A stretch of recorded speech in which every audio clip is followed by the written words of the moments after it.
Hey, you know what sucks? Sonic the Hedgehog. Excellent. Is it good? No. Okay. It's a big piece of garbage. I don't give a fuck about Team Sonic Racing. I don't give a fuck about the cartoon. That shit was trash. When you realize all the things you loved were awful. This game sucks. Are you serious? Sonic is just another personality created by Knuckles. Also, the reason is they all want to have sex with Big the Cat. Y'all gotta do better than this.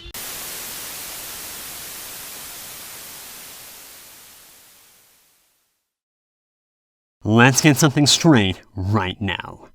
Sonic is awesome! Are you kidding me, man? I've loved this little blue guy for my entire life, and no matter how old I get, I don't see myself stopping anytime soon. Regardless, it's certainly been a while, hasn't it? For those of you who are new here, hi, my name is Brian. Many years ago, I dedicated this YouTube channel to discussing my favorite series of video games, Sonic the Hedgehog. I've always enjoyed looking further into the presentation elements that make this character so appealing, especially when it comes to modern Sonic. We've talked about characters, stories, music, and more, ever since the series of videos began over half a decade ago. However, as time has gone by, it's become clear that this wouldn't last forever. Things certainly do change for everything and everyone, and that honestly couldn't be any truer for myself. Ever since I was last around on here for any consistent period of time, I graduated from college, got a job, worked my ass off in pursuit of a better job, moved out of my parents' house, became a published illustrator, quit my job, received an offer for a new job, and somewhere along the line finally achieved my dream of starting a career in the animation industry. My identity as a professional artist has been solidified, and my life has gone far beyond what it once was. But even throughout all of that, this silly blue mascot character has been an integral part of the journey. Sonic was a part of the demo reel that helped me snag that first animation job. Sonic was the topic of nearly every persuasive discussion that trained me to grasp my skills in critical thinking and creative writing. And Sonic was always a common interest that would introduce me to some of my closest friends, both near me and all across the country. Remember this classic fan project right here? Yeah, the guy who made it is currently my roommate. Small world, huh? Even though Sonic is constantly seen as a brand that divides its audience and tends to push people apart, I've come to see him as a character that brings people together under a common love for all things way past cool. Needless to say, I'm feeling pretty positive about Sonic at the moment, so I think it's about time I share some of that positivity and express my love for him in the most conclusive way I can. Ever since the beginning of my online presence, I've received endless requests to get serious about what I believe to be the all-time best games in the Sonic series. I guess it really is about time I did that, huh? This has actually been a difficult topic for me, as my main focus has always been to highlight the presentation aspects that make Sonic's mythos so exceptional to me. Simply talking about the technical merits of the games themselves honestly seems a bit out of character for me at this point. So here's the deal. If we're actually gonna do this list, we're gonna do it my way. I'm going to do my best to explain why the following games aren't just good products, but also how they contribute to the big picture. How do these games showcase the best of what Sonic's cast of characters, universe, storyline, music, and aesthetic have to offer? Let's find out. These are the Sonic games that I believe represent this amazing character better than all the rest. The games that trigger my nostalgia above all else, and of course, the games that are simply the most fun to play. These games are the reason I love Sonic to begin with, and I'm happy to finally share my list with you all. This is Nerdword Entertainment's Top 10 Best Sonic the Hedgehog games. There is no way I can make a countdown of my favorite Sonic games and not include the one that started it all for me. Though not the first Sonic game I've played, Sonic Heroes is the first game in the series I ever owned for myself. I was one of those kids who got an Xbox in the early 2000s and wasn't allowed to play Halo, so my pickings were pretty slim. I couldn't get my hands on that one Sonic game with the cool Pumpkin Hill level I played a few months back, and Lord knows I could only play so many movie tie-in games. Thankfully, Sonic Heroes was there for me. I picked it up in early 2004 and I spent pretty much the entire year playing it in my spare time. This game was great for me because it formally introduced me to modern Sonic's entire cast of characters. I found myself loving every single one of them, except for Big the Cat. We're cool now though. The teamwork mechanic was super stimulating for my 8-year-old mind, and the level of detail and color in these levels was mind-blowing. Sonic Heroes, I believe, is the best example of a 3D Sonic game with the charm and aesthetics of Sonic's earlier games from the 1990s. That, to me, is its best quality. Not enough games go this extra mile to consolidate the series' art style, so you can imagine my enthusiasm toward games like Sonic Runners and Team Sonic Racing. These are the kind of games that have the potential to unify the fandom, and I can only hope the series can keep doing this in the near future. On the subject of Heroes, the game itself is still pretty fun, but it just doesn't hold up nearly as well these days. The controls are slippery, the repeated playthroughs with the other teams feel redundant, and the potential for puzzle solving is squandered by the game's insistence on automatically switching the player to the proper character. Yes, 3D Sonic games have always had problems with automation. Still, regardless of Sonic Heroes' faults, I appreciate the impact it had on me back then. It provided me with everything I needed to know to become a Sonic fan, and that's all I could ever ask. You know what, man? Forget all of you. Sonic Colors is really good. Are we really about to pretend this game isn't one of the most structurally sound, totally consistent, and beautifully visualized Sonic games out there? At the time of its release, it was the first main series Sonic game to feature a solo campaign as Sonic with one central gameplay style since Sonic 3D Blast? This game knew exactly what it wanted to be at all times, and at that time, I think that's what Sonic needed. The new Wisp power-ups were a great inclusion, and the gameplay always delivered without any hiccups. One major issue is the overabundance of sterilized 2D sections, and I understand the frustration. The game's story and dialogue also detract heavily from the experience, with some of the most unpleasantly cynical and detached cutscenes the series has ever had. Aside from these two hurdles, however, Colors does still showcase tons of Sonic's personality in its level aesthetics, and especially its music. This is one of the best Sonic soundtracks, and I won't hear from anyone who tries to convince me otherwise. The levels in Colors also do something that practically no other Sonic game has consistently done since the Genesis games. They capitalize on a common theme of nature versus industry. They combine the colorful, natural landscapes with harsh mechanical interference, especially in the case of Planet Wisp. The central idea for this game's story is fantastic, and I think the game would have been even higher on this list if the cutscenes weren't so awful. All things considered, Sonic Colors is a humble yet effective platforming experience. It may not be perfect, but I see it as an excellent gateway to Sonic that just about everyone can enjoy. Arguably the Sonic game that changed the course of the series forever, Sonic Rush is a handheld adventure that exists for one simple reason: to send the player on an adrenaline-fueled thrill ride. The game's newly introduced boost mechanic allowed fans to blast through stages and focus more on quick reflexes and precise inputs, instead of momentum building and exploration. I got a Nintendo DS for this game, and I was not disappointed. This was the fastest Sonic game of its time, and of course it introduced one of the series' best characters, Sonic's fiery rival, Blaze the Cat. She alone is the primary reason for most of the fandom's continued love for this game, and understandably so. I'm of the mindset that every female Sonic character has something great to offer, but Blaze's position as a counterpart to Sonic himself has allowed her to be the most empowering of them all. Sonic Rush's impact on the series can still be felt to this day, and the boost feature has made its way into the grand majority of Sonic's console releases, for better or worse. We'll be going more into that later, but as it stands here, Sonic Rush just may be Dimps' most ambitious Sonic game to date. Oh yeah, the soundtrack's good too, I guess. The Sonic Advance games. All of them.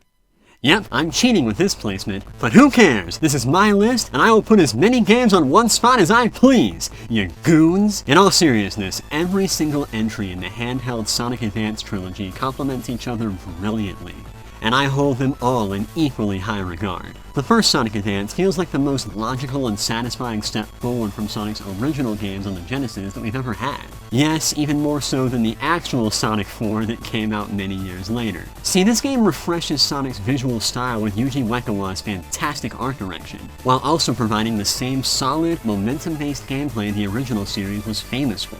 It even adds an ambitious new playable character with Amy Rose. With nothing but screen crunch and some questionable level design holding it back, the first Sonic Advance is the perfect blend of classic and modern Sonic sensibilities. As you can now tell, that's all I could ever want. my love for 2D Sonic gameplay is rivaled only by my preference for modern Sonic's presentation, characters, and design elements. This all carries over into Advance 2, which is the most fast-paced and exciting game in the lineup, and with Advance 3, which has the most charm and personality of any handheld Sonic game. Sonic, Tails, Knuckles, Amy, and Cream. This group right here is the perfect cast of playable characters for a Sonic game. They each have their own distinct personalities both inside and out, and each member of the group has their own special chemistry with the others. The dynamic relationship they share is represented perfectly in Advance 3's tag team gameplay, as well as in this image from the game's end credits. One of my favorite shots in the entire series. I need more of this, Sega. This right here is why I love modern Sonic so much. My most desired Sonic game right now is one that revitalizes Sonic Advance's style. Classic 2D gameplay with the current aesthetic and its wonderful cast of friends and foes. Oh shit, I completely forgot about Sonic Battle. Y'all remember this game? Imagine a Sonic fighting game for handheld. That's like the sweetest thing ever, and it came out the same year as Sonic Advance 3. I kid you not, this game has one of the best stories in Sonic history, and it's amazing to see so many more characters like Shadow and Rouge interpreted into Sonic Advance's style. Look at this artwork. Look at this artwork. Oh my god, this game is too cool. You know what? Put Sonic Battle on the list too. Hell yeah!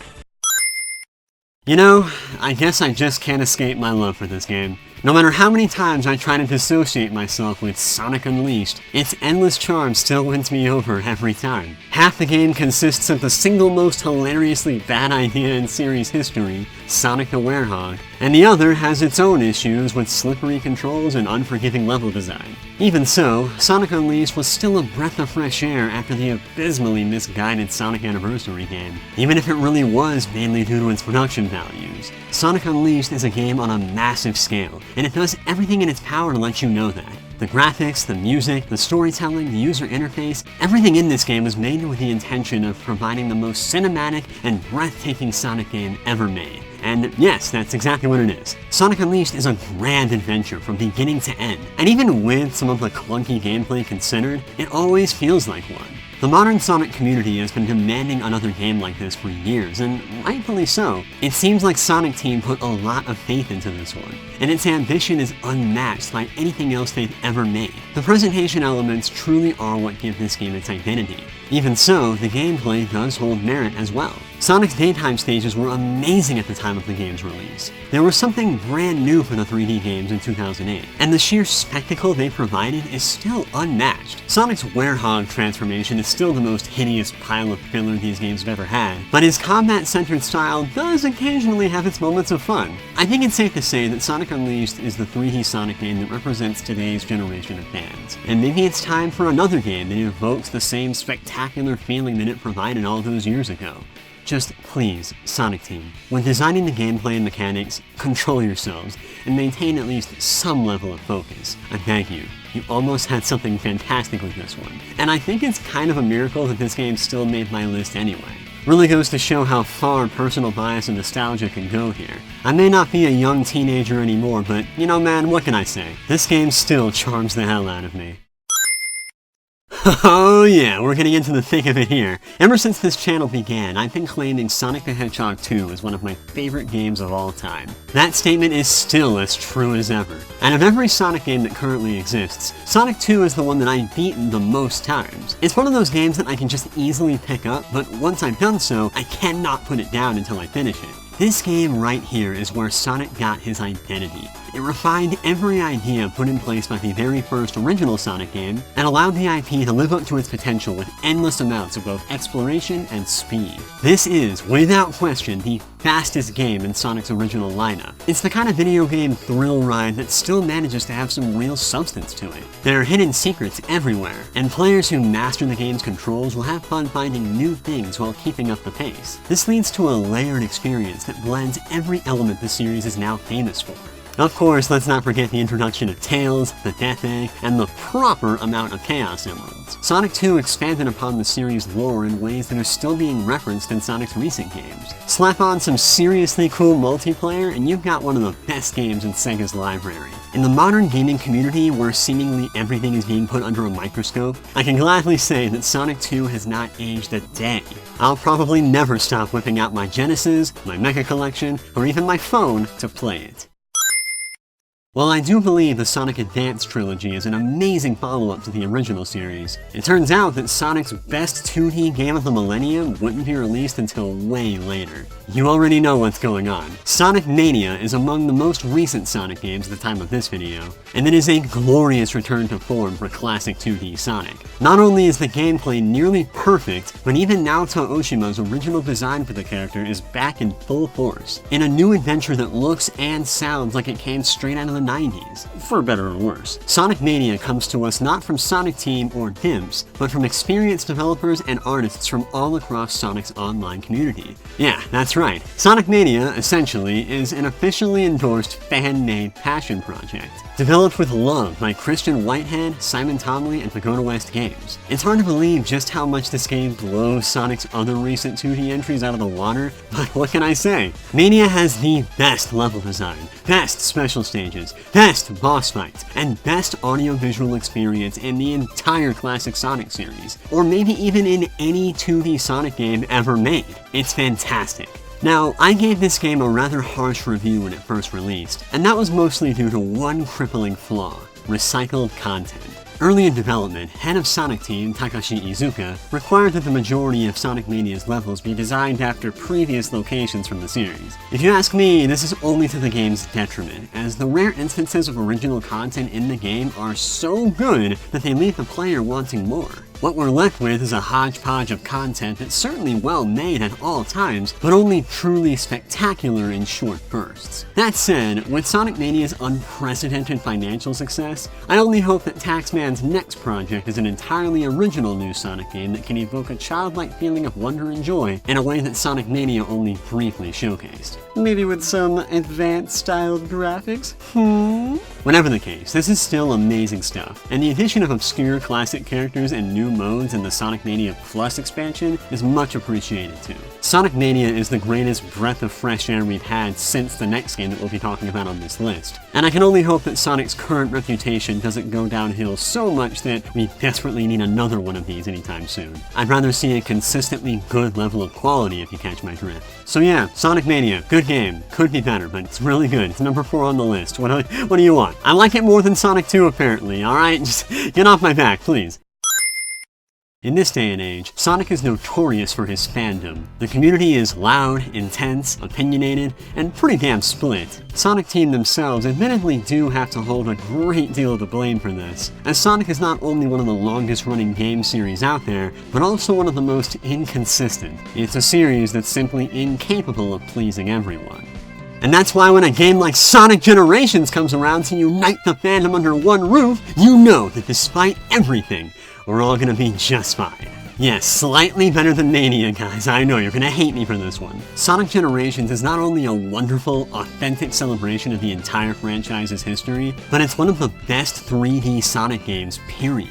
This is the game that perfected the very same style of gameplay first seen in Unleashed, with tons of attention placed on platforming, exploration, and quick reflexes. Sonic's 3D levels in Generations are the closest we've ever been to a 3D version of Sonic's 2D essentials. Speaking of 2D, the game also features the shocking return of Sonic's younger self, sporting an update of his original design by Naoto Oshima. While not nearly as fine-tuned as his Genesis and Mania counterparts, classic Sonic is a treat to play as in this game, and his teamwork with his older self, modern Sonic, allow for an experience that genuinely ties the entire Sonic series together. This right here, guys, this is the thing I love seeing in contemporary Sonic games. The whole series has been all over the place in terms of design, aesthetics, narrative, and tone, but something about Sonic Generations' implementation of reimagined locations, along with the inclusion of all of Sonic's friends and foes, just creates a sense of genuine unity and harmony all across Sonic's life.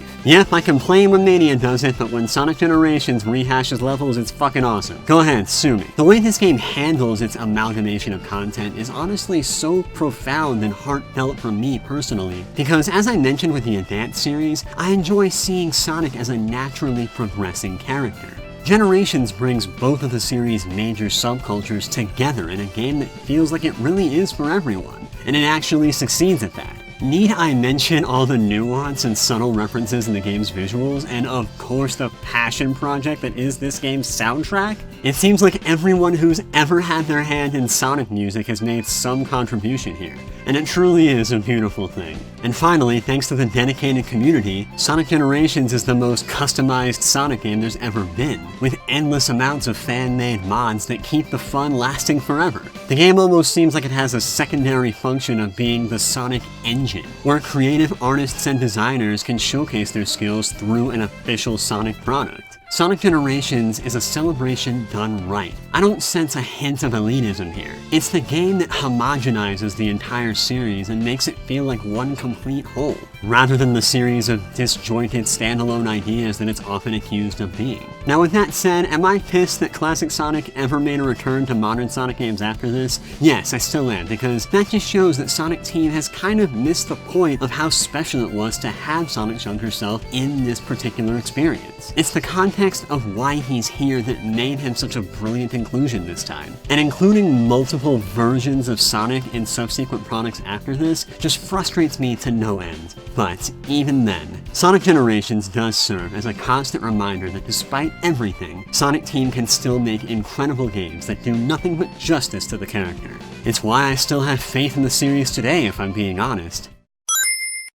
This is always the most obligatory and admittedly awkward section of most countdowns for Sonic games. One reason is that you're gonna see it on or near the top of every list no matter what, and the other, is this one game or two? Originally released as two separate cartridges that needed to be physically attached, Sonic 3 and K is the longest, heaviest, and arguably the best game in Sonic's original run from the 90s. I put this and Sonic 2 on equally high pedestals most of the time, but for the sake of this list, I've gotta give extra props to Sonic 3's sheer amount of content. Not only does this game have over 12 zones, 3 playable characters, and endless amounts of secrets, but also the quality of the game's level design just might be better than any of its predecessors, and even any of the other games that would follow it. These levels are massive, and to this day, I haven't discovered everything there is to see in them. They emphasize the exploration element that makes these early games so deceptively deep, while still keeping the brisk pace. This especially applies to levels like Hydrocity Zone, which remains to this day my favorite water level in any video game. This game's aesthetics and music are also as fleshed out as they possibly could have been on the Genesis hardware, with a layered, fresh soundtrack and colorfully complex worlds and environments. Adding on to this, I believe Sonic 3 and K has one of the best stories of the entire series. It's simple, yet effectively told.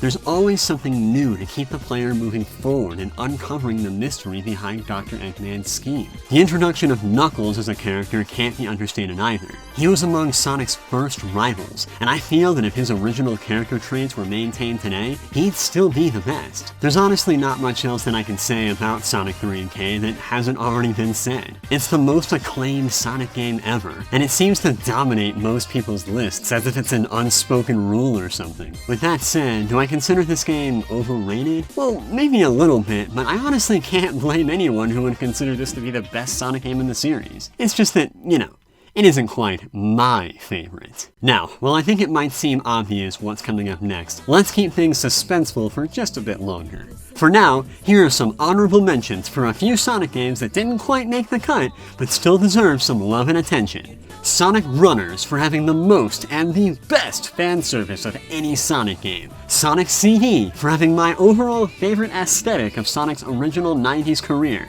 The original Sonic for kicking off this character's legacy to begin with. Sonic the Fighters for its huge cast of characters with tons of personality and charm. And finally, Sonic R for having one of the best and most underrated soundtracks in series history.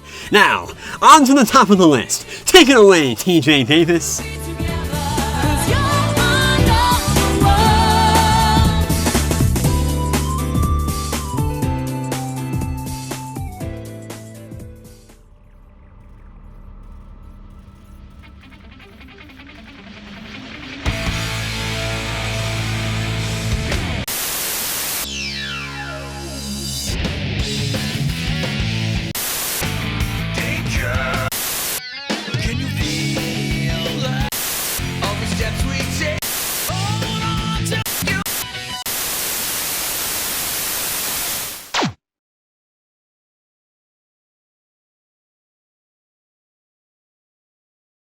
Hey guys, Brian here, going off the cuff for just a second. Consider this the epilogue of this video. As you can probably infer now, I made the decision to split top 10 Sonic games into 2 separate videos, in which the initial one sort of segues into another video that I've wanted to make for many years now. I'll get a little bit more into detail about that later, but first I wanted to do something kind of interesting and fun that I've considered doing for quite some time now, and that's looking back on previous countdowns that I've done, as this is actually most likely my final Sonic countdown, and I think what better way to end this part of the video off than by addressing some concerns, issues, and even mistakes, in my opinion, that I found in my previous top 10s after so many years of doing this on YouTube and also just expressing the way I feel about these games on Twitter and other outlets and such. Thoughts and perspectives can certainly change over time, so hey, let's have some fun for a few minutes. Amy Rose is my current #1 favorite Sonic character.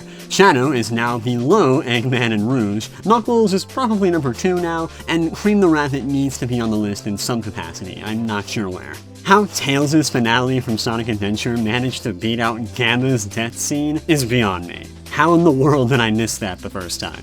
Likewise, how the hell did I put Green Hill Zone from Sonic 1 instead of Leaf Storm from Sonic Rush? Rouge the Bat's theme song, Flyin' to Freedom, must make that list in some way, shape, or form. And Cosmic Eternity must be like number 4 or 3 now, I think, if I can ever make that list again. That song is just too good, and I was a fool for not noticing that earlier.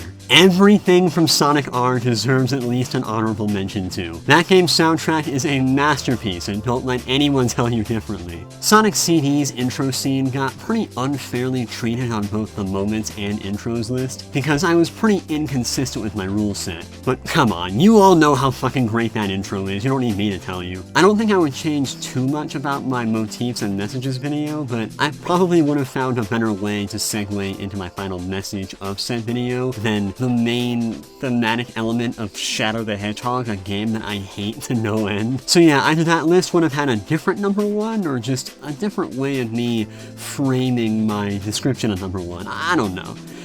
Shadow the Hedgehog is such a dumb game to end a video like that on, especially since I feel as though that video had my favorite closing thoughts out of all of them. I know you guys kind of enjoy the wrap-ups that I do. That's kind of a thing that I've become somewhat known for, and I'm proud of that, I gotta say. So I think I could have handled that one a bit better. And finally, one last thing when it comes to intros, Sonic Mania. Its intros and trailers combined are hands down the new top of that list. By extension, Sonic Mania Adventures and Team Sonic Racing Overdrive are some of the greatest things to happen to Sonic in years. God bless you, Tyson Hest and Nariel Cartwright, you are my actual heroes. Am I missing anything?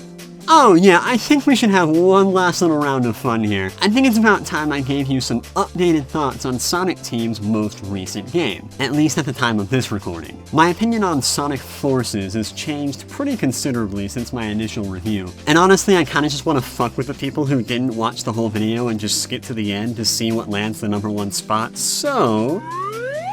Sonic Forces is style over substance to the video game, and even then, its style is lacking. Everything about Sonic Forces, all the way down to its defining features, feels completely phoned in and over-sanitized. It's the exact opposite of the kind of game Sonic 06 or Sonic Boom turned out to be, in which nothing feels broken or unfinished, but the high level of ambition simply wasn't there to begin with. It doesn't help that Sonic Team had to rebuild a former employee's graphics engine from scratch before an actual game could be made. Modern Sonic's levels are the culmination of negative stereotypes toward boost gameplay. Classic Sonic is just fucked, and the custom hero is the second most tacked on thing in the whole game. The music, while fine, is some of Otani's weakest work. The graphics don't stack up to other Hedgehog Engine games. The new villain is the dictionary definition of wasted potential, and I feel really bad for whoever was unlucky enough to end up paying $2 for this game's absolutely abysmal Super Sonic DLC. Forces is a somewhat enjoyable walking simulator for the initial viewing of its admittedly well-made cutscenes, but it's nothing special, and its stagnant mediocrity is so frustrating, I'm tempted to say that I think Sonic Lost World is a better game than this. Generations, Unleashed, and even Colors are indication that this is not Sonic Team trying their best. I can give them points for having a little bit more self-awareness of the demands of their audience, but that doesn't stop this from being the most patronizing Sonic game ever made. I can only hope Sonic Team learns from it. And I think that's everything. I'll go further into detail about Sonic Team themselves and my perspective on 3D Sonic in general when we get to the next video. As you can probably tell, it's going to be massive and quite possibly the climactic endgame to everything I've done so far. All of my Sonic videos up to this point have pretty much been leading up to this. Looking back now, I'm glad that I got the chance to make all of these videos where I could express my opinions, and I'm thrilled that I finally got to make this particular highly demanded countdown. This is the one you were asking for, and this was the one that I knew had to be the last one. That said though, it is not quite over yet. I see no better way of concluding this countdown of my top 10 favorite Sonic games than with a detailed review of my 2 favorite Sonic games of all time. I hope you've enjoyed everything up to now, and I'll see you all on the other side. This has been Brian from Nerdword Entertainment, and I'll catch you guys later.